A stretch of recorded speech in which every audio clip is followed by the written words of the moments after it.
sont là vouloir poser la question, eux, clairement, ils s'en foutent vraiment des études. Donc, eux, ils vont vous dire qu'ils ont déjà quelque chose. En réalité, quand ils étudient, c'est juste pour les papiers. Pour satisfaire les parents, peut-être qu'on a terminé l'université, et pour être un peu accepté dans la société. Parce que vous devez savoir qu'aujourd'hui, nous sommes dans une société où on ne vous accepte pas par rapport à votre talent, mais par rapport à ce que vous présentez. Vous pouvez arriver dans une entreprise, vous êtes tellement intelligent, fort en comptabilité, mais si vous n'avez pas de preuve que vous avez fait la comptabilité, on va vous repousser.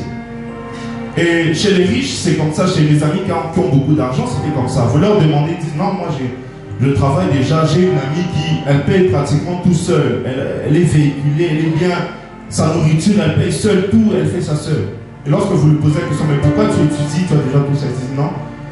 Moi, mon objectif, c'est pas ça. Moi, je veux faire ce que j'aime. J'étudie juste pour avoir le papier. Alors, imaginez maintenant ces trois catégories de personnes et que vous leur mettez dans un thème comme celui de la conquête. Amen. Prenez ces trois catégories de personnes, vous leur mettez dans un thème comme celui-ci. Vous allez vous rendre compte que bien que vous leur demandez de voir au-delà, chacun sera inconsciemment limité par quelque chose. Vous verrez les pauvres dire, Père, donne-moi vraiment un travail. Celui qui n'a rien ne verra pas ses talents. Celui qui n'a rien mettra de côté ce qu'il aime. Celui qui n'a rien mettra de côté ses propres passions. Pourquoi? Parce que la pauvreté qu'il a vécue, la dureté qu'il a vécue, l'a conseillé de tel que dans cette vie, il faut toujours se battre pour trouver un emploi. Et lorsqu'on a l'emploi, c'est ça même la bénédiction. On arrive à construire une maison après peut-être 10 ans et on est stable. Amen. Et lorsqu'il atteint ça, pour lui, c'est ça la conquête en fait. Pour lui, c'est ça la conquête. Je ne sais pas si quelqu'un me comprend. Pour lui, c'est ça la conquête. Amen. Lorsque vous allez dans cette classe moyenne que je vous ai présentée, vous verrez que cette personne, si vous le mettez dans un thème comme celui-ci, il dira, Père, ouvre-moi vraiment les projets, que le projet puisse aller de l'avant, que je puisse prendre possession de tous ces projets, que ça puisse aboutir. Vous verrez que lui ne va pas se limiter seulement à avoir, à posséder peut-être une maison, une ou deux parcelles, faire louer et tout, non. Il voudra aller au-delà, voir ces entreprises émerger. Amen. Et lorsque vous allez encore dans la classe de riche, vous verrez que lorsque vous le mettez dans un thème comme celui-ci, il va encore plus loin. Parce que ce que l'autre cherche, lui, il a déjà. Il ne va pas chercher ce que l'autre cherche. Il va encore aller plus loin que ce qu'il cherche. Et papa, lorsqu'il nous demande de voir plus loin, il cherche à briser quelque chose. Il cherche à briser quelque chose. Lorsqu'il vous dit demandez ce qu'un homme ne peut pas vous donner, vous allez vous rendre compte qu'il y a certaines personnes qui ont ce que nous recherchons.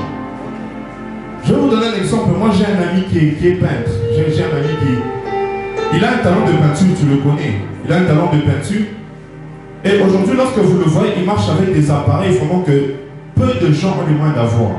L'autre fois, on est allé, on a fait la défense. Il s'est ramené avec une grosse iPad. Là, on ne sait pas d'où ça venait. Parce qu'il a beaucoup d'argent. Et lorsque vous regardez la façon dont il a évolué, il a juste pris ce qu'il avait en lui, le talent qu'il avait. Il a mis au service d'une personne et ça l'a rapporté. Il a développé ça. Il a développé ça. Il a développé ce système-là. Amen. C'est-à-dire qu'il n'a pas recherché ce que tout le monde recherchait. Il y a ceux-là qui vont rechercher peut-être l'emploi. Mais il y a d'autres qui vont rechercher à ce qu'ils puissent avoir un projet, un grand projet qui puisse changer le monde. Et il y a d'autres qui vont voir au-delà et dire, Dieu, moi je veux changer le monde. Moi je veux vraiment que je sois reconnu. Je veux que ce que je veux faire puisse servir et que je sois vraiment une source de bénédiction. Amen. Que je sois vraiment une source de bénédiction. Et les gens tellement qu'ils sont retenus par ce système de pensée que le monde les a présentés, ils sont tellement retenus par ce système de pensée, il est impossible pour eux d'aller au-delà. Ils sont limités par ce système de pensée. Je vais vous donner un exemple. Nous, nos parents nous disaient toujours, si tu fais la polytechnique, tu dois savoir que les ingénieurs trouvent facilement du travail. Les ingénieurs